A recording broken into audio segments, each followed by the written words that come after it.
Bore కొడితే అందరికీ go to place ఏంటి? నాకైతే మాత్రం ఐకియానే. కొనేదేముండదు కానీ చూడ్డానికి మాత్రం పదే పదే వెళ్ళమంటే కూడా వెళ్ళిపోతాను. సో ఈసారి కూడా అలానే వచ్చాను. ఐకియాలో అస్సలు బోర్ కొట్టదు, మంచిగా టైం పాస్ అయిపోతుంది.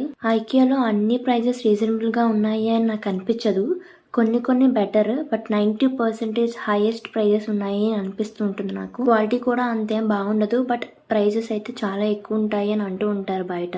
ఇక్కడ నాకు మెయిన్గా నచ్చేవి చిల్డ్రన్ బెడ్రూమ్స్ అండ్ కిచెన్ చాలా బాగా సెటప్ చేస్తారు. అసలు చూడండి ఎంత బాగుందో. దీంతో పాటు టాయ్స్ కూడా ఉంటాయి, సాఫ్ట్ టాయ్స్, అవైతే ఇంకా బాగుంటాయి. మనం ఒకవేళ కొత్త ఇల్లు కట్టుకుంటే మనకి ఏ ఐడియా లేకపోతే ఇక్కడికి వచ్చేస్తే ఫుల్ క్లారిటీ వచ్చేస్తుంది. అంటే ఏ ఐటెం ఎక్కడ పెట్టుకోవాలి, ఎక్కడ పెట్టుకుంటే దాని లుక్ ఎలా ఉంటుంది అని మొత్తం ఐడియా వచ్చేస్తుంది మనకి. ఆ ప్లేసింగ్ అండ్ లుక్ ఐడియాస్ కోసం అయితే ఐకియాకి తప్పకుండా రావచ్చు. ఈ వీడియోని లైక్ చేసి మరిన్ని వీడియోస్ కోసం ఛానల్ని సబ్స్క్రైబ్ చేయండి.